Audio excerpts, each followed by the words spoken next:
It's not a bird, it's not a plane, it's Superhero Slate. It's a weekly podcast where we talk about everything that's great, like movies, TV, superheroes. It's Superhero Slate. Oh yeah. Hello, everyone, and welcome to Superhero Slate, the show where we run down the latest superhero entertainment news. We love TV, movies, and superheroes, so let's talk it all out. My name is Chris. And my name is Mike. And this week, the DCU kicks off filming Supergirl, their, second official theatrical outing. Mike, cameras are rolling. I have to believe you, Chris. You're my source of truth, and I don't follow anything up, so I believe you. Would I lie to you? The answer to that is Possibly. yes, but not about this. Moving on, Star Wars movies are kicking into gear. Surprisingly, we have, I think it's like 4 Star Wars movies to talk about, if not more.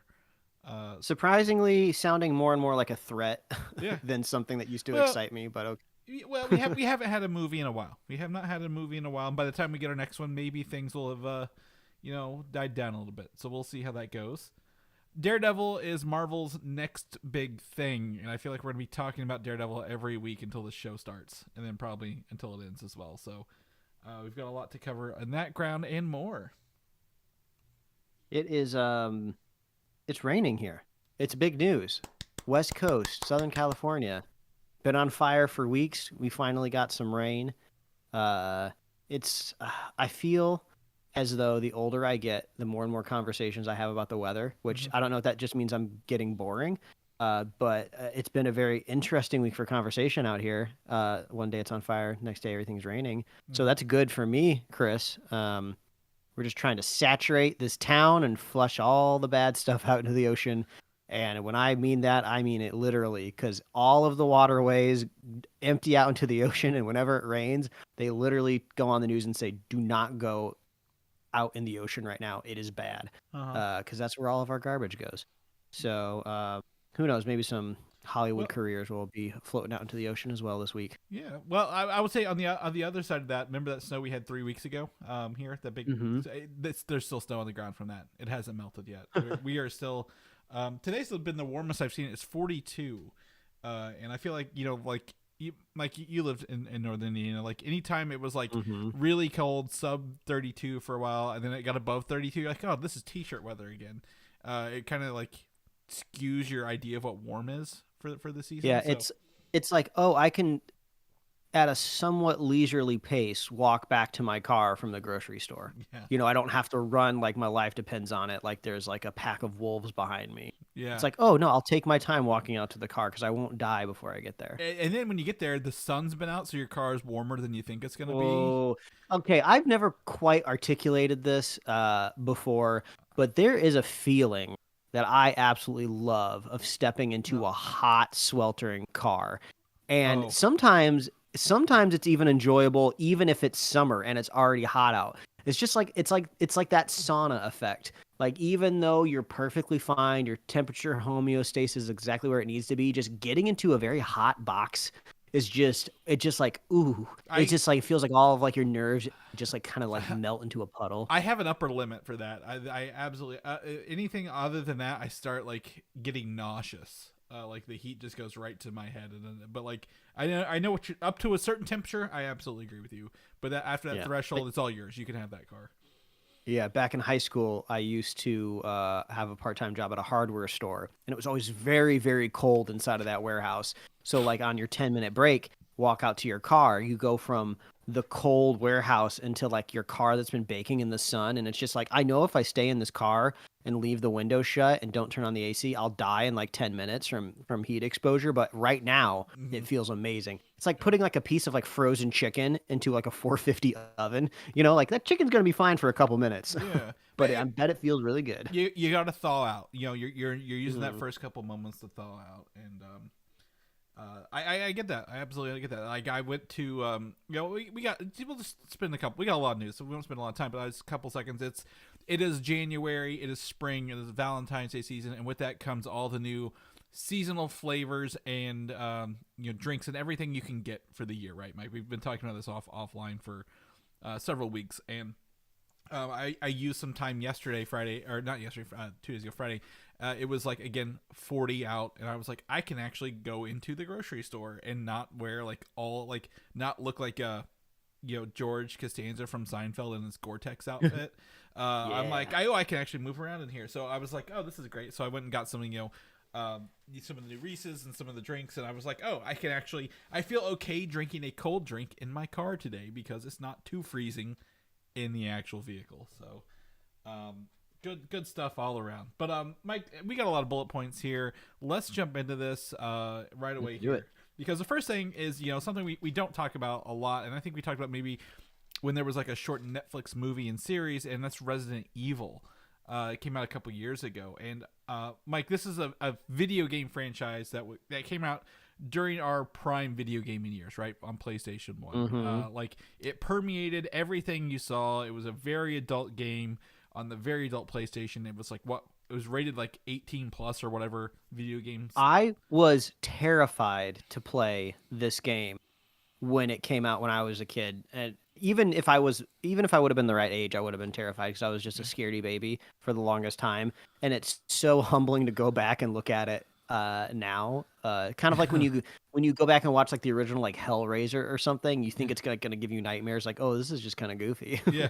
All these pixels. How did I think this was actually like scary back then? Or thinking like, oh yeah, that Lara Croft, she's got them pointy boobs from Tomb Raider 1. You're like, all those video games are just wild to go back and look at. But they have announced officially that a Resident Evil movie will be written and directed by Zach Cregger, he's done another movie since then, but most recently the horror film Barbarian. I think you caught that, didn't you? Is that right? Loved it. Fantastic film. And for those who don't know, Zach Cregger is one of the original members of The Whitest Kids You Know. So if you ever watched that, yes. Back then he has gone from comedy sketches to horror films. So he's writing and directing this, and the theories are, and this isn't fact, but like I'm pretty sure it'll be horror focused based on Krieger's involvement and more true to the game franchise. And I'm like, well, and I said he's probably going to pick like the first 4 games. Like, they've not covered Resident Evil 4 in video games yet, or movies yet. And I'm like, oh, that's probably the one they'll pick because everybody knows that one since it came out. Resident Evil is such a weird thing to adapt because it has such like realistic roots in a way. Like, you can totally imagine this story unfolding. Like, it's essentially like a zombie like lab leak trope. We've kind of even possibly had something like this happen in real life in 2020. Who knows? The word is still out on that. But the crazy thing is, like, if you're a fan of the Resident Evil franchise, haven't played it, once you get into kind of like quote unquote the third act of any of these games, they go off the rails and they get weird and crazy and campy and kind of goofy. But that is just like totally the style of like the Japanese storytelling when it comes to these Resident Evil games. So it kind of makes me wonder, like, do you lean into that? Do you acknowledge it? Do you try to westernize it and try to keep it straightforward and dramatic? Because we were just talking about how terrified we were of this game when it came out. Yeah. And the fact that things get kind of very science fiction-y and campy. There's always like rocket launchers that end up in the games at some point in time. But I'm curious to see, because like I said, I really like Barbarian. That is actually, now that I think about it, I don't want to spoil Barbarian too much, but it almost the same type of vibe to a Resident Evil game. Starts out very mysterious, gets crazy creepy. You get introduced to like kind of like the creature monster, and then at the end, it's like it's chasing you. It's out there in the streets. You can see it in full daylight, and now you got to kill it. So, wow, you can really see the parallels there. And the first Resident Evil, first 2 are like in the police precinct, right? They're like you're isolated in a mansion and a police precinct. Like, it's very much like Barbarian was kind of like a house, like as like the setting for a while, right? Like, it's very much like, oh yeah, he can actually film a scary movie in one building and make that work. Yeah. You really have to kind of like rehabilitate the Resident Evil brand when it comes to just something you sit down and watch. The video games have rehabilitated themselves recently. Yeah.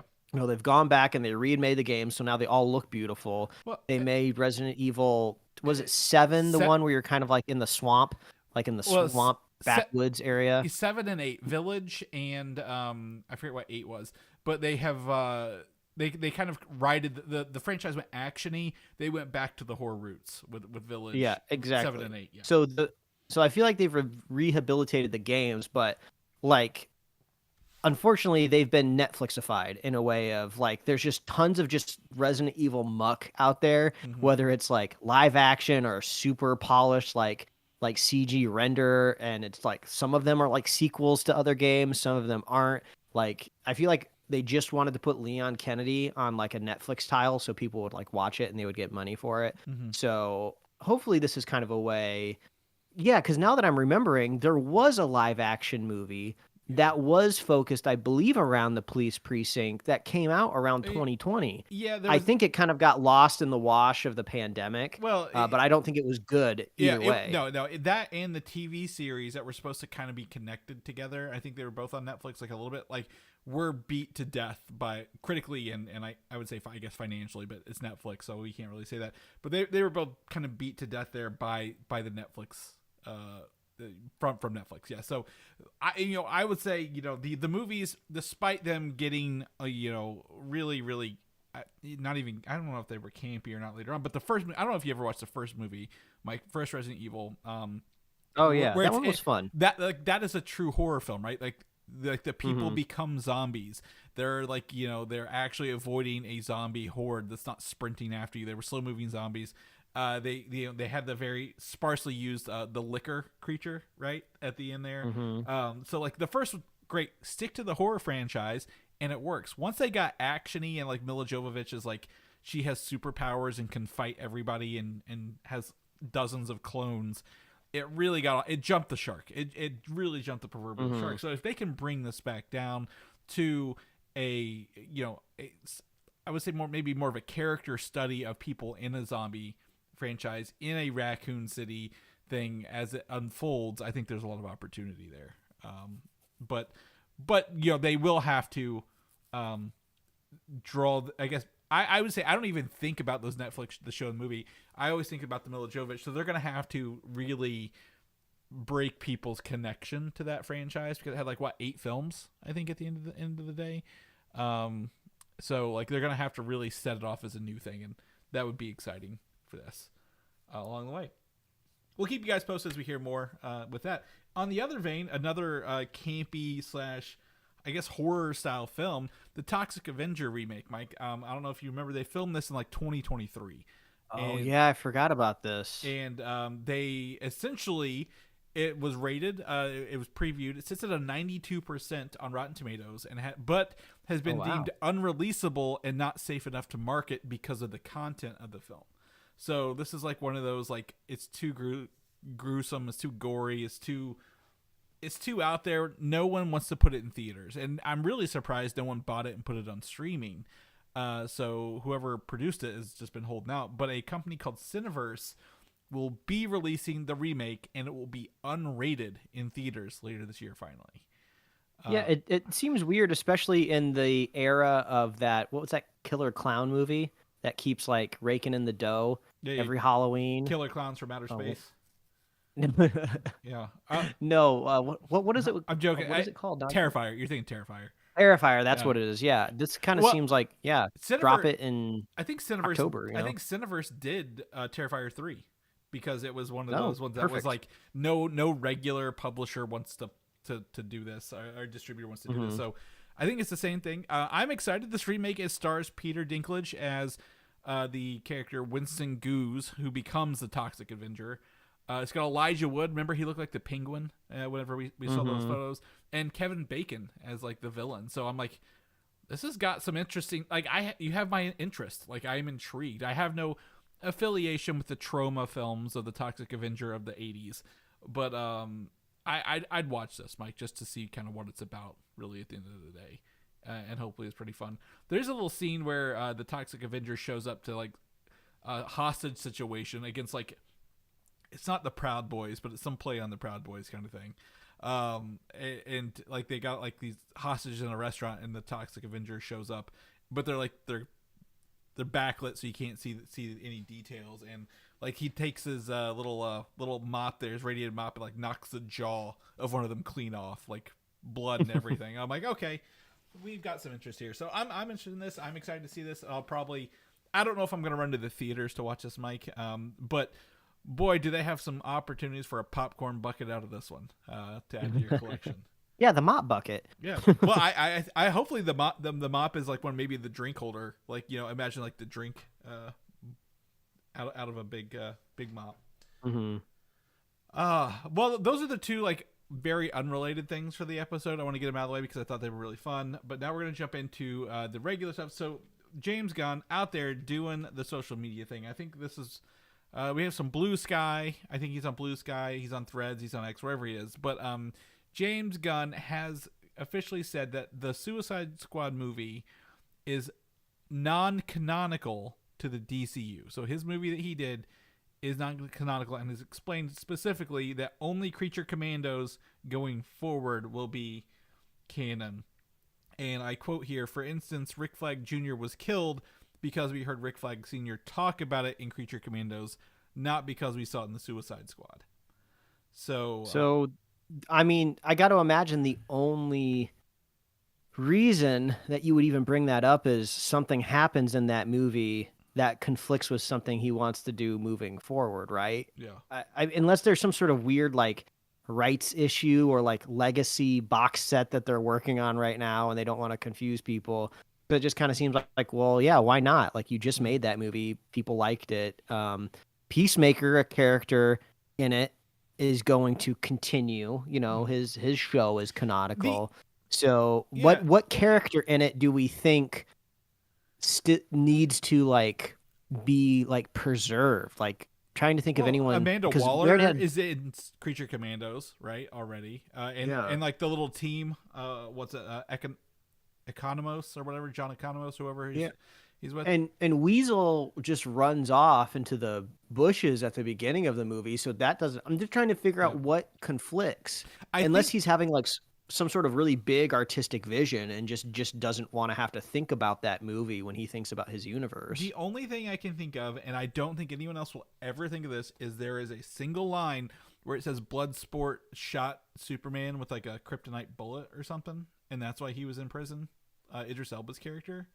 And unless he doesn't want to say that ever happened, like, no, Superman's never been shot by Bloodsport, like that would be the whole reason to wipe out a whole movie. But like the way they're treating it is and going forward, here's another thing. It says Peacemaker is almost entirely consistent with that canon season 1, other than the Justice League ending, right, where the Jason Momoa and Ezra Miller showed up at the end.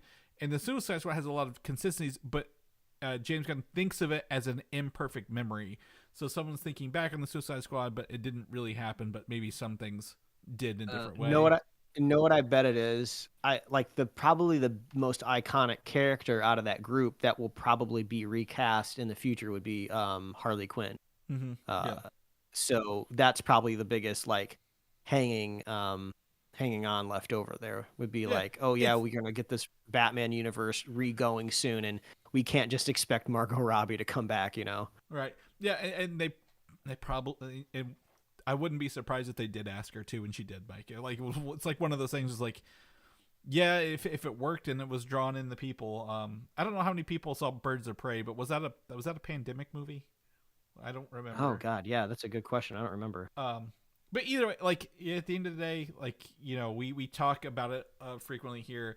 I would love to know the average viewer's take. Like, did they even watch the Suicide Squad? Do they even consider it in line with everything else going forward? So we might need to get the Mike's mom test on this to see if what her litmus test is on Suicide Squad along the way.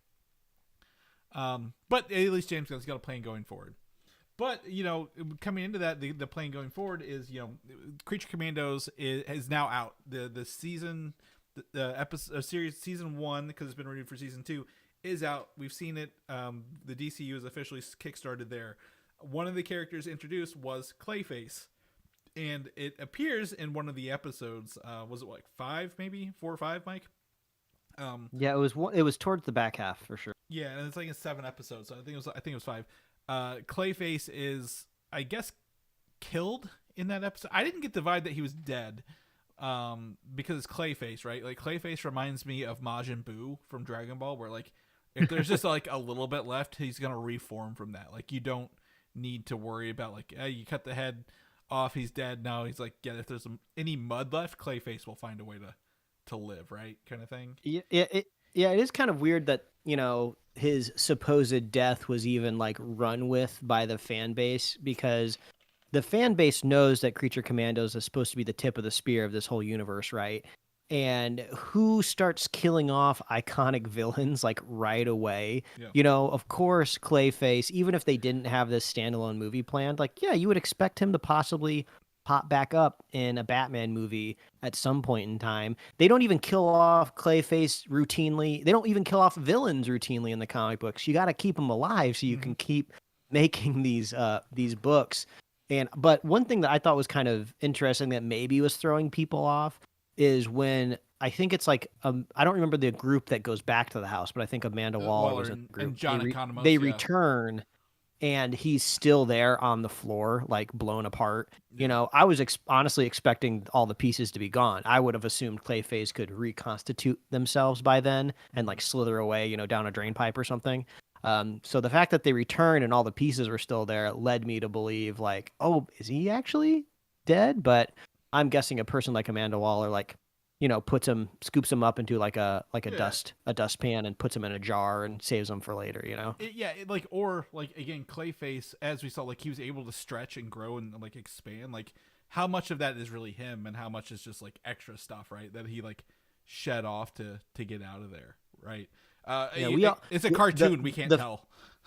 Yes, the movie-going audience has grown familiar with characters like Groot, you know, that can be chopped down and grown back, and I think it's not a stretch to believe Clayface does the same. Right. So James Gunn has essentially said he's not dead, or like is alluding to that. But because there is the movie Clayface coming out with the script by Mike Flanagan, everyone's like, well, if he's dead, you know, how are you gonna have a movie? Well, the movie could be a prequel, Mike. We don't know. Like Clayface was literally on a couch playing video games when we ran into him.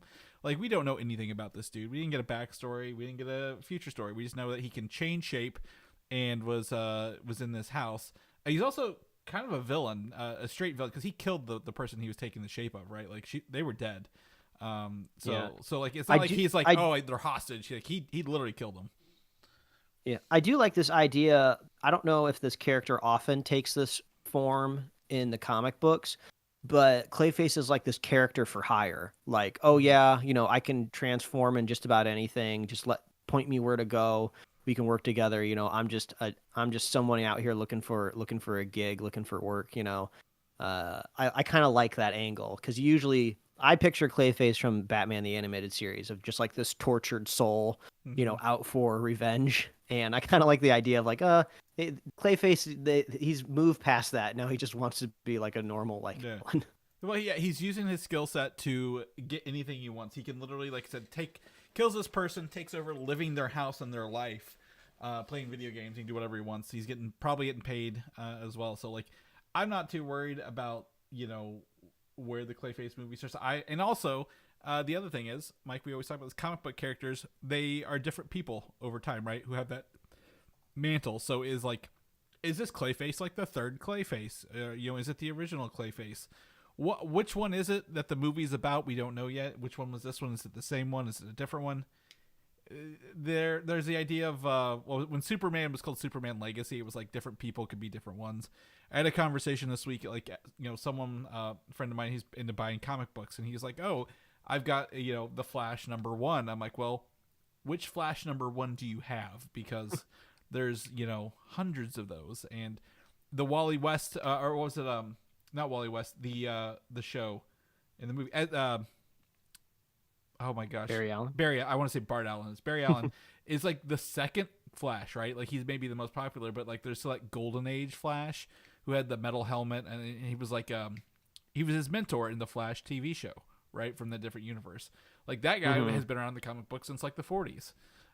So it's not like, you know, the Clayface we see, there's only one Clayface. There will only ever be one Clayface, and has only been one.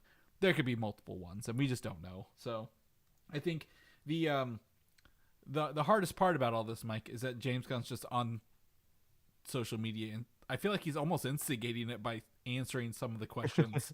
I'm like, just leave the fans alone. Don't answer the hard questions. Let some mystery sit around for a little bit. But the other thing he did post this week, which this is something I would expect from James Gunn being co-president of DC Studios, is that Supergirl movie is officially filming in the UK, and we have an image from the set, and it's got Millie Alcock in a Supergirl chair in what appears to be a hoodie behind an alien bar, Mike. And for a second there, I'm like, oh, is this Oga's Cantina? Simply because the colors and the lights. Or maybe like, was it one of the Guardians of the Galaxy bars they go to? Kind of looks like that as well.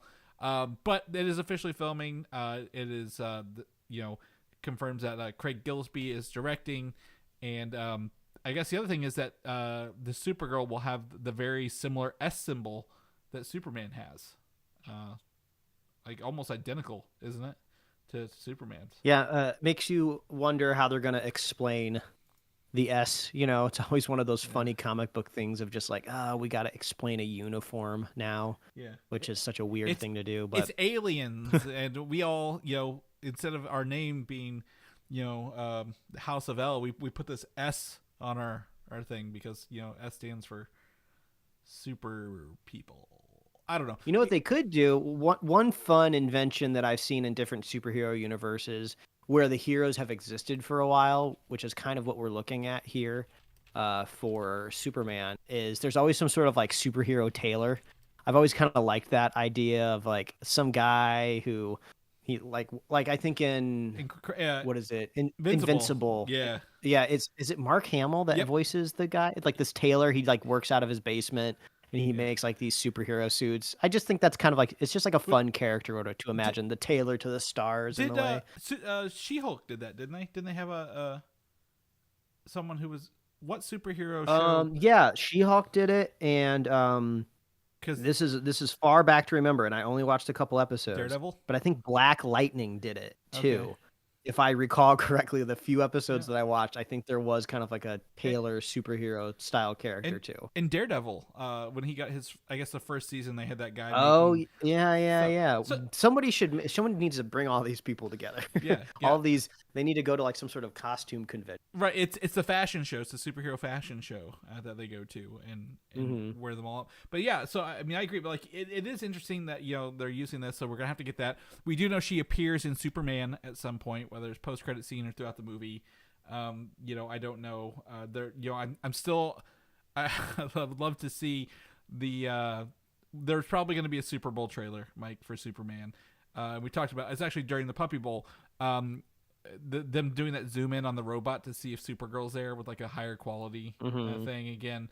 The location here, this bar, I've been jiving with it, saying it looks like something else. It actually is from the first issue of Supergirl Woman of Tomorrow by Tom King, who is the writer and story person for this. They actually Supergirl and this girl she's like protecting and going with, who will be in the movie, are at an alien bar, which obviously very much just a down and out bar, but it feels very Star Warsy, right? A New Hope, like the cantina kind of thing. So this is really cool to see that kind of in action, live action compared to panels here, Mike. Is there anything from Supergirl you think we need to, like, again, it being the second DCU outing in theaters, is there anything that it needs to expand on or do that you feel we've never seen in DC before? I'm just curious if Gunn and Safran can kind of create a unique look to outer space, right? Because Gunn's already put his paintbrush on the MCU version of space. I'd love to see something a little bit different on the DC side. I understand it's outer space; it could be literally anything, but humans seem to envision outer space and aliens kind of the same every time in science fiction. So I wonder if they'll do anything different. Yeah, and I would say we even got an extra dose of that with the Skeleton Crew, right? Like the pirate planet they go to, or pirate ship they go to. Like it all felt like, this all could be the same space places, and that's fine, I guess. They could do whatever, but like I agree, when they're out in space, it needs to feel like there's like maybe some cohesion, because the MCU doesn't feel like space is connected, even though they have all those portals. It doesn't feel like anybody is ever working with another planet as frequently as they could. And we know that Lobo, an intergalactic bounty hunter, will be in here as well. So would love to see that. You got a good point. Another DC thing that is out in space that may give us a vibe of space is The Lanterns, the show. And they have cast actor Ulrich Thompson, known for roles in The Blacklist. I actually don't know. I can tell you who this guy is when I saw him, but like I don't see him very frequently, as Sinestro in the series. And I do want to add a big asterisk here, Mike. This is Sinestro. He may not be a Yellow Lantern yet. I think they said he's a former Green Lantern who turned rogue and is ruthless yet charming. His manipulative nature drives his enduring obsession with his former mentee, Hal Jordan. I wish he was a Yellow Lantern already, but go on. And this is for the series, not the movie. Yeah, there's no Green Lantern movie right now. It's just the Lanterns movie that has the guy from Godzilla and Friday Night Lights, Kyle something or other, and Kyle Chandler. Yeah, and Aaron Pierre as the other Green Lantern. Yeah, so I'm so curious of what this Lantern show is going to be, because this kind of technically, but not technically, was announced like back in the J.J. Abrams deals day when there was a DC streaming app, which is hilarious to even think that existed. But I would assume everything's kind of been thrown out. Yeah, it has been. Water. Yeah, they said they retooled the entire thing. Yeah, but I'm kind of curious to see what their angle is, what's their vision. How is Warner Brothers and Zaslav and Gunn and Safran gonna do their kind of version of Disney Plus Marvel? You know, what does it look like when they make a series? How does it ladder up? Because Marvel didn't start doing it until they were well past their big crescendo of Infinity War and Endgame. So maybe I don't know. Maybe it works out in their favor starting it sooner. Yeah, I think, to me, Green Lanterns, they've not touched hardly any Green Lantern stuff live action, right? If at all. And I think is a great place to start. I do know that this is like a murder mystery kind of thing that's like kind of on Earth. And so I'm like, okay, so they're going to be on Earth for a lot of it. But, obviously they're Green Lanterns. They're protecting quadrants of space. They're not going to be on Earth the whole time. We've got, again, Hal Jordan, Jon Stewart, and then also Nathan Fillion's character might show up as a supporting character, right, with his big red bowl cut hair. But the fact they're throwing Sinestro in here is interesting. I do think back to, sadly, the Green Lantern movie with Ryan Reynolds, right? They had Sinestro kind of start there and kind of turn into the Yellow Lantern at the end that we never got to play on. I just wish the spectrum of rings, because there's one for every color, already existed in the DCU. We don't need to build out the different color rings. Just show that there's a Yellow Lanterns and Green Lanterns and Red Lanterns and Blue Lanterns and just go with it, because I think trying to build that would take way too long. And I think if you just showed someone their different color suits and they're based on different emotions, they're going to get it like right away. Like it's not a heavy lift to kind of get like, oh, Red Lanterns are based on rage. Got it, done. We know what to do here. So I think this is cool. They've got them, but hopefully it's not a tease that never pays off at the end of the day. Like the other Hal Jordan, I can't even. I'm. It's one of those days, Mike. I'm bad with names. Whoever plays Sinestro in the first Green Lantern, Mark Strong. Mark Strong was Sinestro. So no one was going to flail you for not knowing that. Yeah, well, yeah, I guess it's Mark Strong, though. Great actor. It's not his fault. Ryan Reynolds recovered, so there's always that. But we're gonna keep staying in space for a little bit, Mike. We got some Star Wars news, 4 Star Wars news, and the fact that we have 4 different Star Wars movies and 4 different bits of news tells me that they're starting to churn the Star Wars movie wheel back up. We've not. When was the last time? Was it the Skywalker movie was 2019, right? The Rise. I want to say the Last Skywalker, but that's not it. It's Last Jedi and Rise of Skywalker. It was 2019. So now we're 6 years on. We won't get another one of these for probably at least 2, maybe 3 years, Mike. So we'll probably might be at the 8-year mark, 9-year mark before we get back to that. But one of the movies is actually not involving the Skywalker saga, and that is Star Wars Dawn of the Jedi. and this is the James Mangold movie, and his current plan is to start filming the movie in December. It will be written by James Mangold and Bo Willimon, who is a writer for Andor, which got my ears perked up a little bit in a good way. Yeah. If this movie is going to do anything, it's going to be adding lore. Like, one thing that I feel like I've discovered in my journey of being an anthropologist of the younger generation is that Gen Z loves their lore. You know, you should rename all history classes to like United States or Earth lore, and the kids would be more interested in it. Yeah. You just need lore in the title, and people will go crazy. Canonical So, history. yes. So a movie that starts off at the beginning of all things Jedi, I mean, that's lore crazy, man. You're starting so much there. So I'm curious to see if there's like a lot of. I mean, I guess we should be happy that Dave Filoni is creatively involved. Yeah. Everything Star Wars right now, because if I heard somebody was going back to the beginning, wanting to do something with Star Wars, if it can't be George Lucas, building out that side of things, like Dave Filoni, he's like a master of the text in a way. So I think he will oversee and say, yes, that's a good idea. No, that's kind of weird. Let's not do that. And I think, to me, this movie was announced 2 years ago, like 23, maybe spring 2023. If you remember in Ahsoka at the end, Baylan Skoll, he's looking at the 4 statues, right? The father, the son, and the daughter of that, and they were pointing. I don't think this will tie into that, but it will give us some more background for that in a theatrical experience. I know they touched on it in the Clone Wars. I don't expect everybody to have watched the Clone Wars, so I think that'll be great to do that.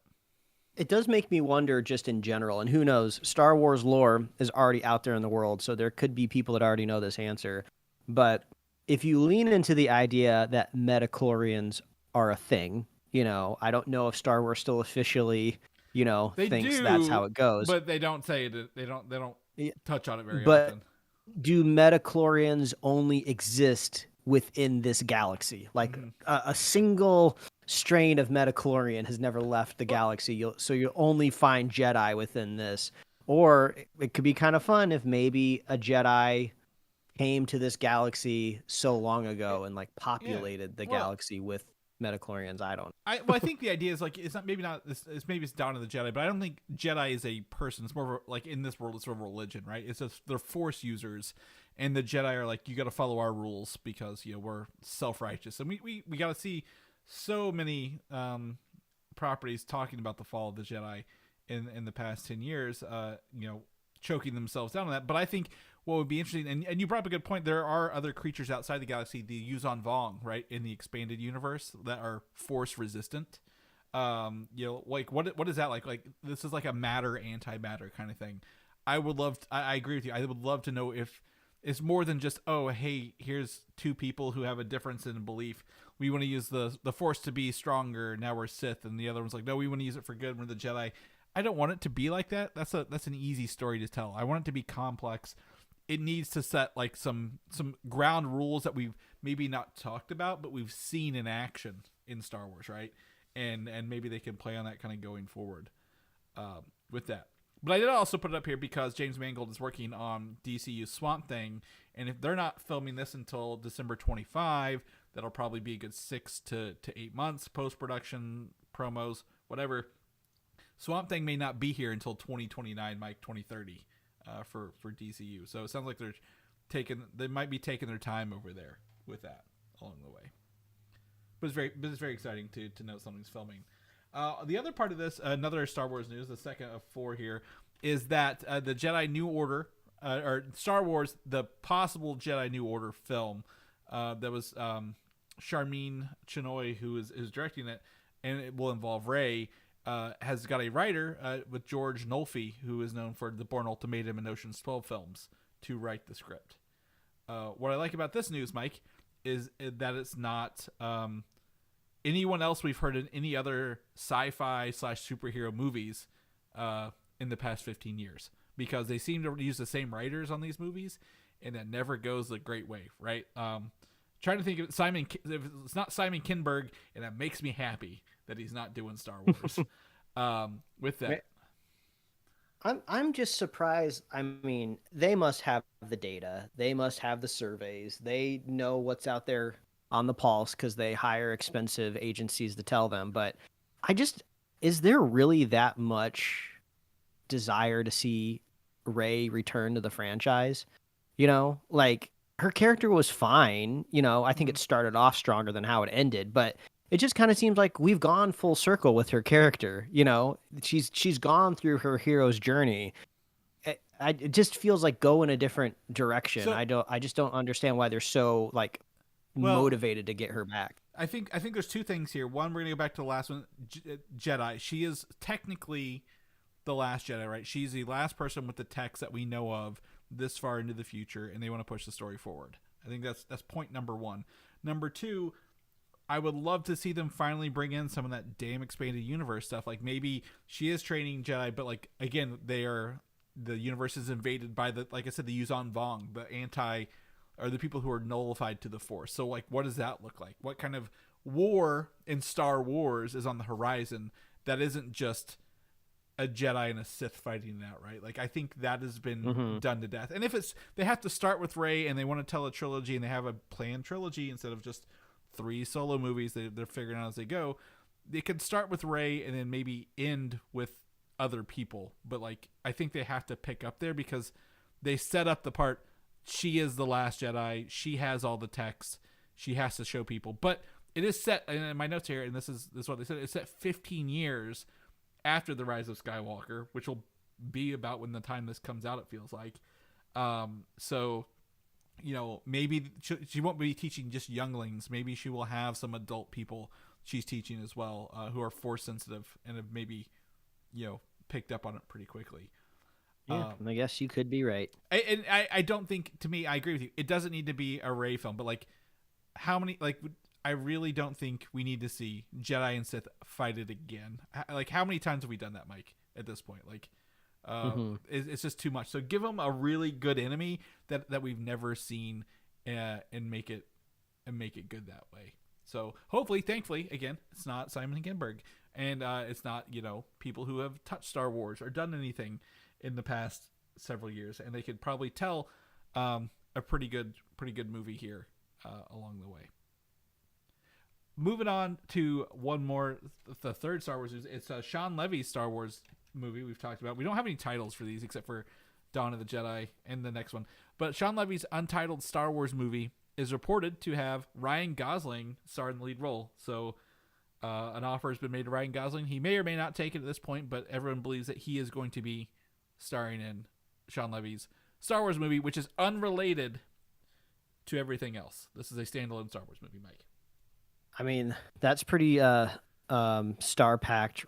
All of the Star Wars news, to me, it just reminds me when Disney realized, we need box office revenue.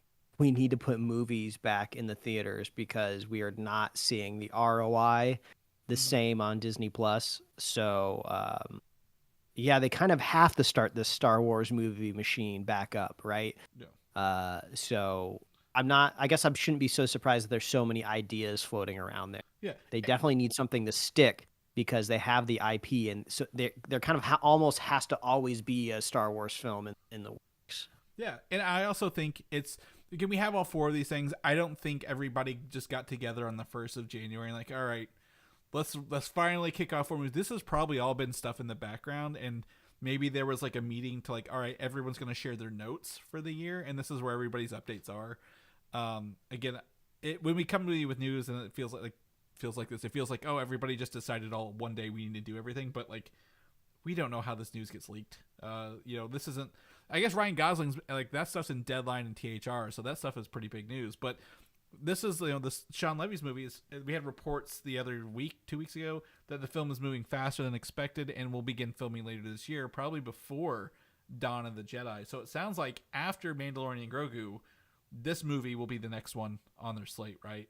Yeah. I feel like with a director like Sean Levy, super hot right now. Yeah. You can't just be we could have a Star Wars project for you in the future. It's kind of just no, Yeah. Deadpool Wolverine's over. I'm making my next movie. It's either now or you're gonna miss my window.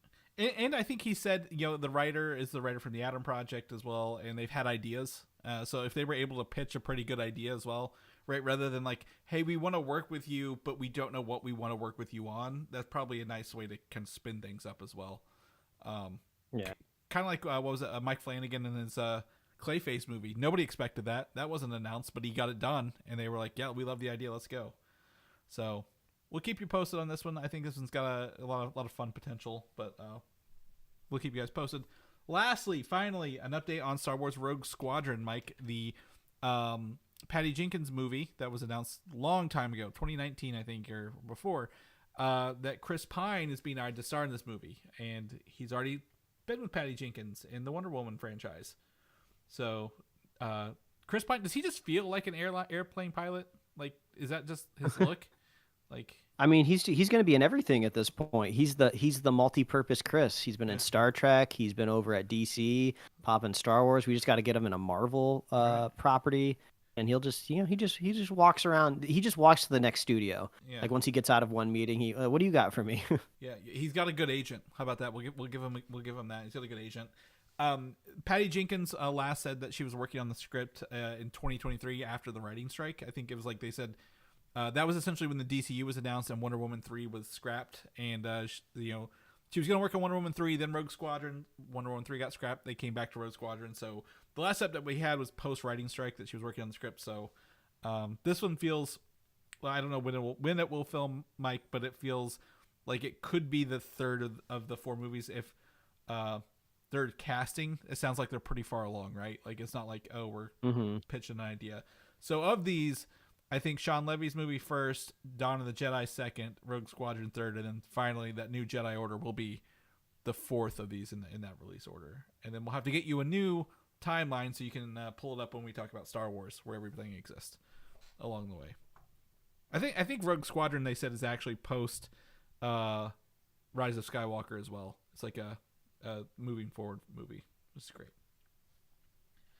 All right, let's dive into the Marvel Universe, the one place Chris Pine can't find us. And we're going to start off with Your Friendly Neighborhood Spider-Man. The release schedule we talked about last week has been confirmed by Marvel with the release titles as well. So it's going to be all 10 episodes across 4 days, over 4 weeks. So January, February 5th, 12th, and 19th. Just kind of looking at some of the stuff. Pretty fun titles. Duel with the Devil, episode 6. It makes me think of Daredevil, Mike. Episode 6-7 is Scorpion Rising. We've not had the Scorpion in Spider-Man in a while, but the rest of them seem to be, pretty fairly generic titles for Spider-Man. Probably comic books titles, if I was going to be honest. Well, yeah, the first one, Amazing Fantasy. That's the first book that Spider-Man appeared in. Yeah. Amazing Fantasy 15. If you ever see it at a garage sale, buy it. No matter the condition it's in, it's probably going to be worth way more than what you'll pay for it. Yep. I mean, we have these screenshots here is actually one reason why I'm glad we have the podcast, because I kept seeing them pop up all week, and I was like, I'm just gonna wait till Sunday and ask Chris. Yeah. Because I was like, were these like official releases? Was there like a TV spot that people are taking screenshots from? Because there's one that you don't have in the notes here that I saw, where it's a recreation of the airport scene in Civil War. It shows like Ant-Man big, like grabbing like, I don't know who they're grabbing is. I guess could be War Machine or Iron Man. But I'm just like, wait, that didn't happen in this show. This is not part of the MCU. So I was really confused. Yeah. So we have some screenshots here, and they include.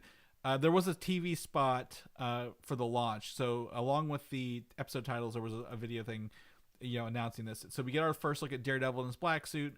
We get a look at Dr. Octopus in his like, hey, I just had my eyes dilated glasses going on here. And then I did not see the Civil War one until today, if I'm going to be completely honest. It did not cross my path. But this is... I don't know where that comes into play here. The idea of Your Friendly Neighborhood Spider-Man is that it is essentially kind of a what if. It's a alternate timeline where Norman Osborn becomes Peter Parker's mentor instead of Tony Stark. So the screenshot you saw, it's got Giant Man. I think it's grabbing War Machine. It's got Captain America and Bucky as well, doesn't it? In the front. So I don't know where that come from. I honestly don't know where they come from. But all of the review embargo for news sites is up. So people have been giving reviews. So I don't know if maybe they took that from the trailer or if they took that from like, hey, we're leaking something out of the show. I mean, if what you're pitching is kind of like a what if, maybe this is how they set up the show in the very first episode to let the audience know that, hey, this is not the Tom Holland Peter Parker. This is different. Yeah. Or I guess technically it would be Tom Holland's face in a way if it was a diversion. Maybe everything's set up the same a la Civil War, but after Civil War, when we see the first Spider-Man movie where, Tony Stark does the building the relationship, maybe that's when Norman Osborn steps in and Tony's too busy being an Avenger to help Spider-Man. Yeah, it could be that they never brought him to the Civil War thing, right? Because it doesn't necessarily mean Spider-Man's there. That's true. So I guess technically, I just watched the trailer. That's the one from Travis. I'm not seeing. Maybe Peter is watching the airport battle from home, on his smartphone or something. Yeah. And that's our cue of be like, oh, he wasn't there. He's back in New York. He didn't get to go because Tony never recruited him. Yeah, exactly, and that's why I don't know how Norman Osborn fits in this because he's technically not in the MCU proper.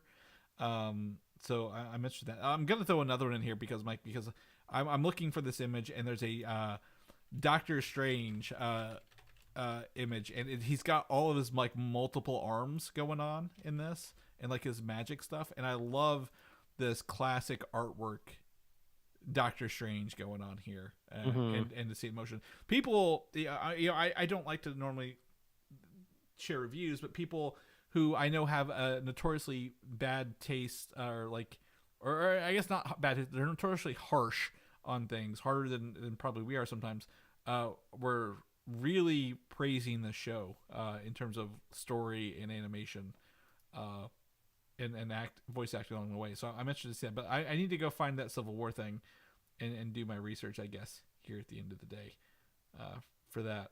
I did see that image. I didn't think anything of it. I thought maybe maybe they drew it in that same style. It's AI, man. You can't trust anything anymore. I came across an Instagram account the other day where some people that I follow on Instagram, it told me that they followed this account. So that kind of added a little bit of legitimacy to it of just okay, this isn't just a random one-off page, stealing content from other people. And it was these really cool anime drawings.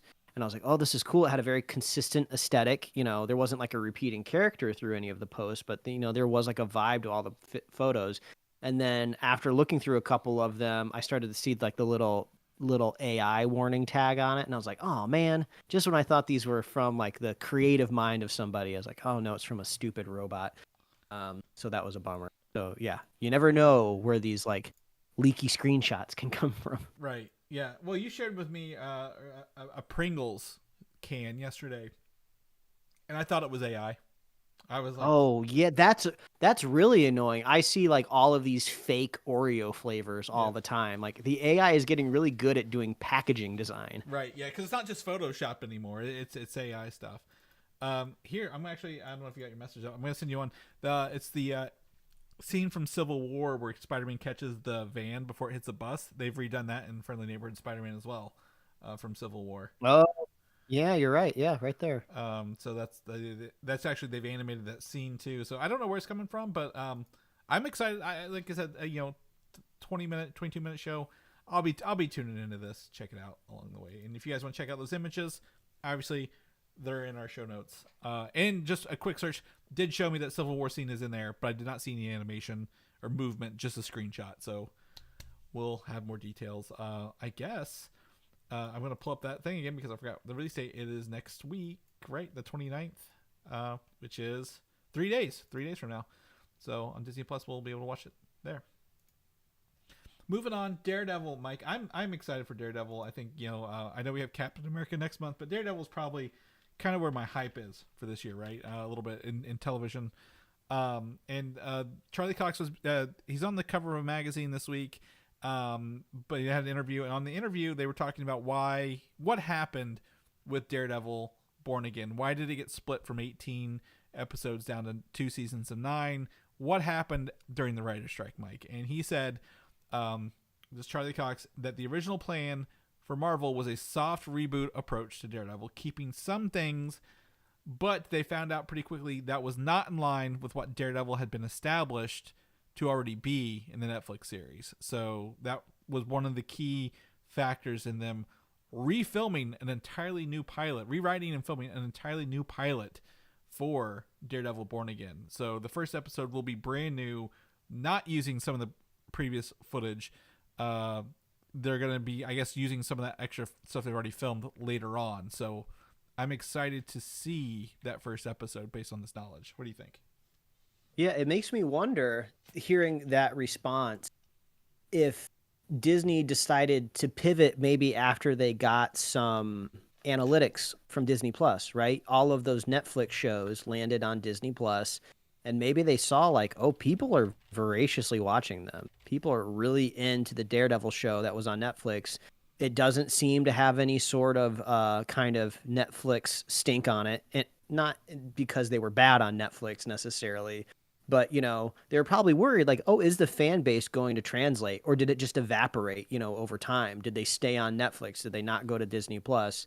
Because I think what they were going to do, I think, makes sense. I get why they would just be like, oh, no, let's just reboot Daredevil because, you know, they did that thing over on Netflix. We're starting a brand new thing. It's been quite a few years, you know.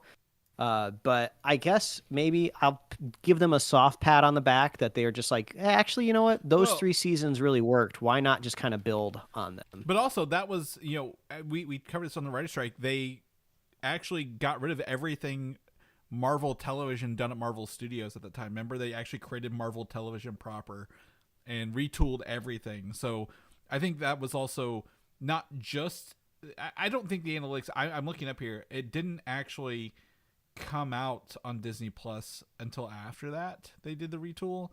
So I'm looking it up here just because, you know, obviously there's that.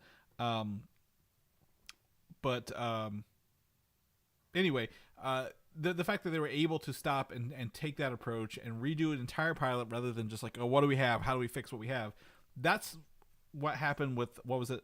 Secret Invasion? Like, right? Like too many cooks in the kitchen, Mike, right? We've heard the anecdotes behind the scene, too many film producers trying to put their hands on it rather than, you know, that's not how you do television, right? You don't fix it in post. You have a plan, you tell the stories and stuff like that. So to me, that's exciting that they were able to stop and just draw a hard line and start over. And, you know, Bob Iger, God bless him and his extra bonus this year, getting paid at Disney, I saw this week, to make those hard decisions, Mike, and really do quality over quantity for the shows. I'm being a little bit sarcastic. I'm excited about quality over quantity, but, you know, at the same time, I'm like, yeah, could have just hopefully started with that rather than ended with it too late down the road.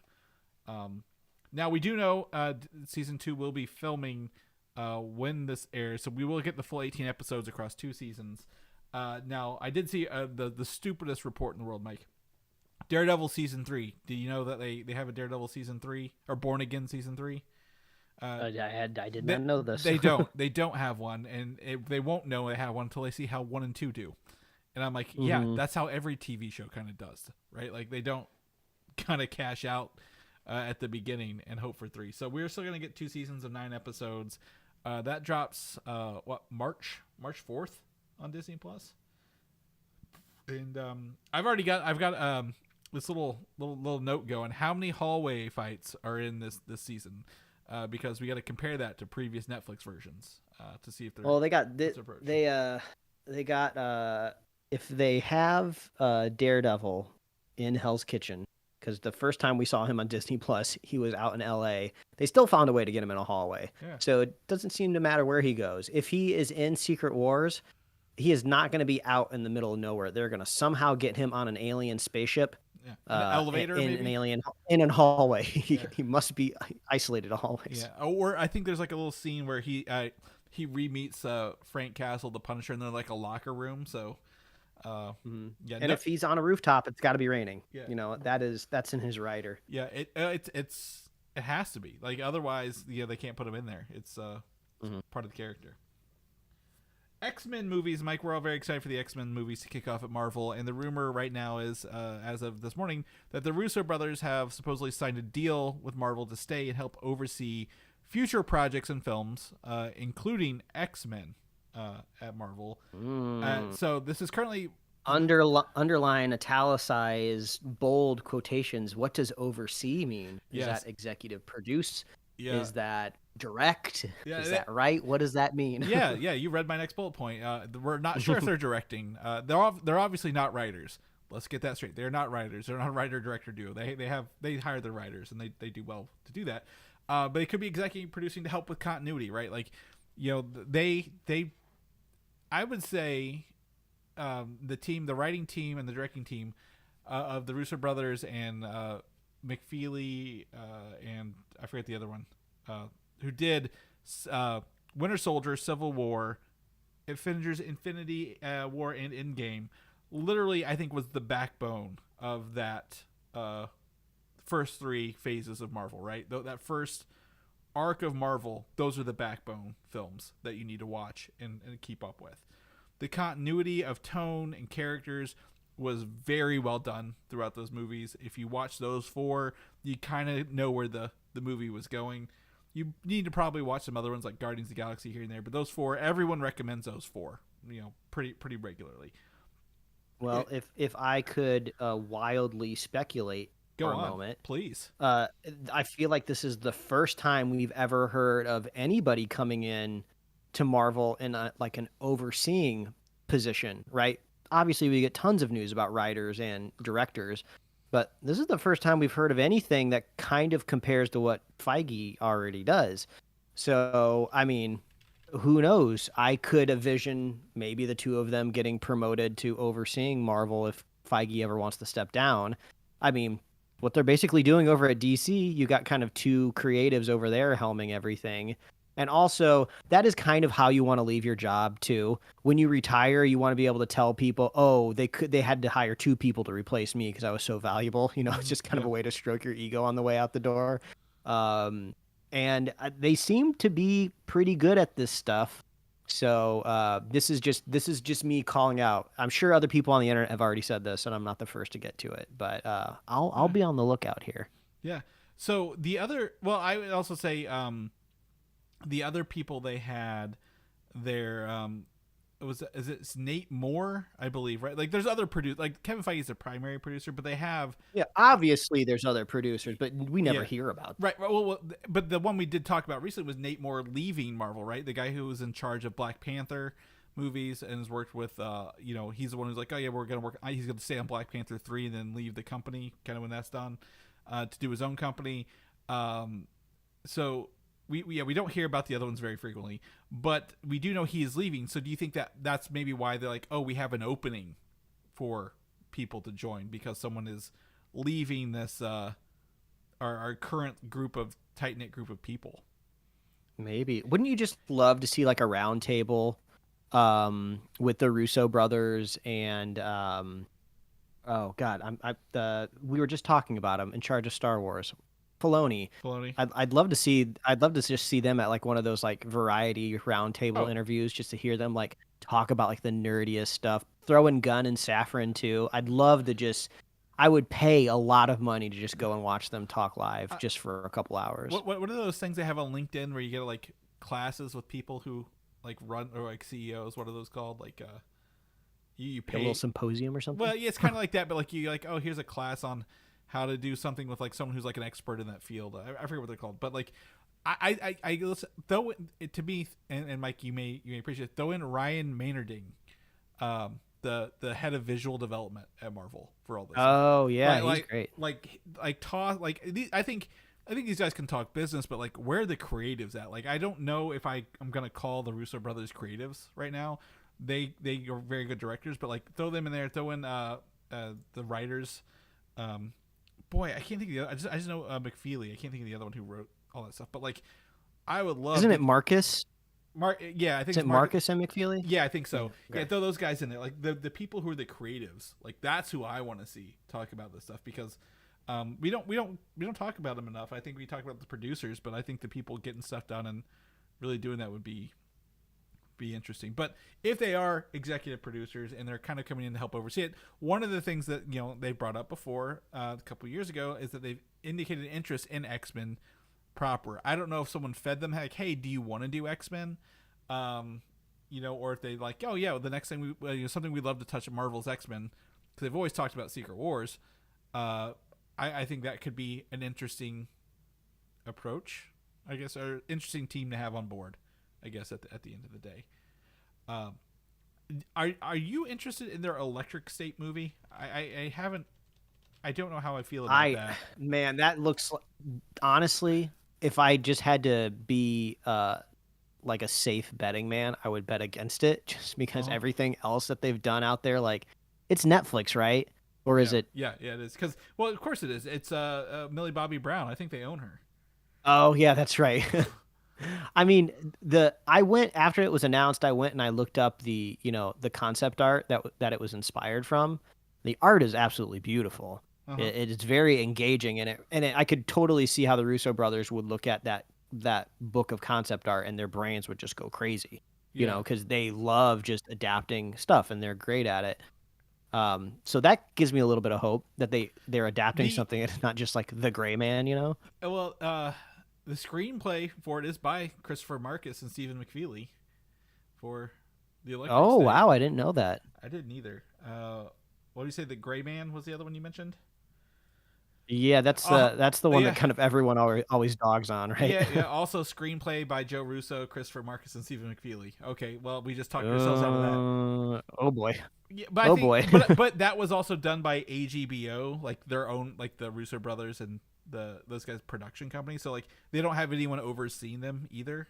So maybe it helps to have a lot of written content adapted and someone else even above you telling you what to do. Mm-hmm. But either way, I mean, I don't want them to do X-Men. They have a really good history of handling team ups, like large team films, right? Like Civil War and the Avengers movies. But I don't want them doing X-Men.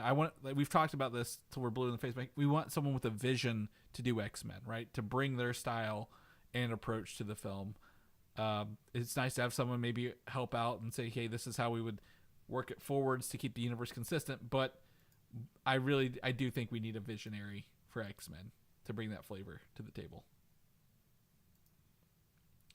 Moving on to our last bit of news here. This one was interesting. It's the Marvel animated films. Apparently they are working. There's been a rumor they've been trying to get a Marvel animated film in theaters. And I'm not sure if it's MCU related or if it's like a standalone movie, kind of like Big Hero 6 is like a loose adaptation of a Marvel comic book, right? So I don't know if it's just Marvel saying, we did an animated movie, it's not related, kids want to watch it. But the two teams involved are one, Power Pack, which I hear their name all the time, even though I've never read a single Power Pack comic in my life. And the other is Kid Kaiju, being the front runners for the first movie.